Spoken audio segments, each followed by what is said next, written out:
Hello guys, this is Dr. Possibility from Excel Academy.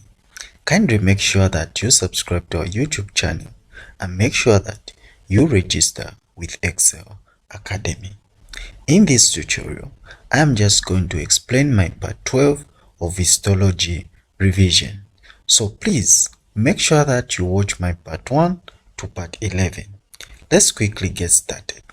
So we have been given the first slide, and in this first slide we have been asked to name the organ.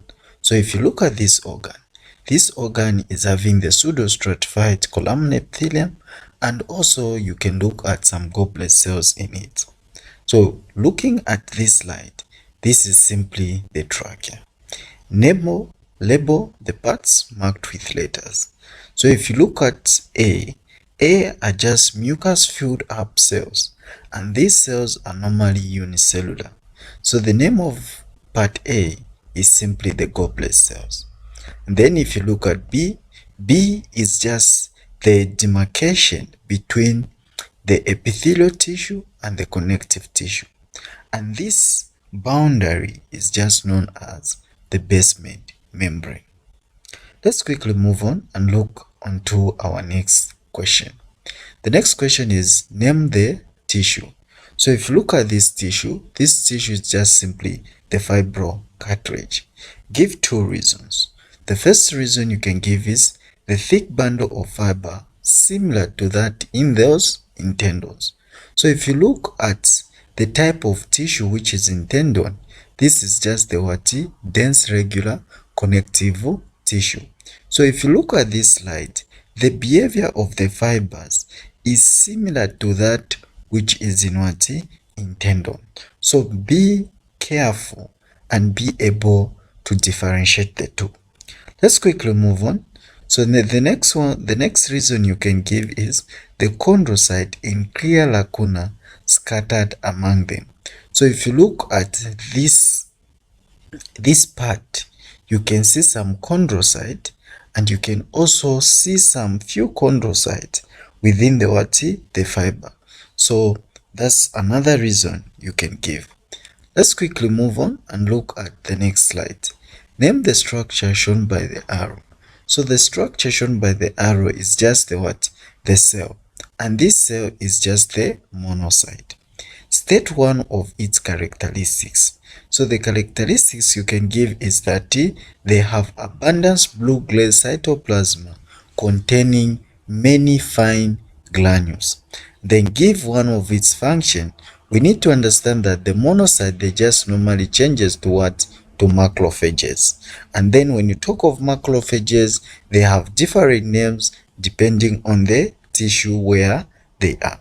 So let's quickly move on and look at the next slide. So the next slide is name the tissue.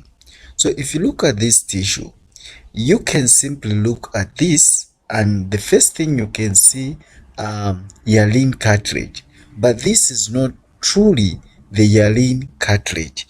Instead, this is the fetal finger, and then have put in bracket to state the hyaline cartilage, meaning this is the fetal finger specifically on the region where you can see the hyaline cartilage.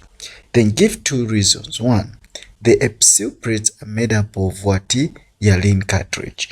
Two, you can give the chondrocyte are small and scattered randomly and do not have well-developed lacuna. So that's one of the feature that can help you to tell that no, this slide is not really the hyaline cartilage. Instead, it is the fetal finger. Let's quickly move on and look at the next slide.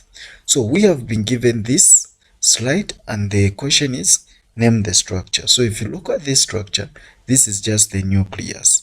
Label the parts marked with arrows. So if you look at the part which has been marked by the red arrow, that is simply the nuclear pores. So the nuclear pores are helping in the transportation of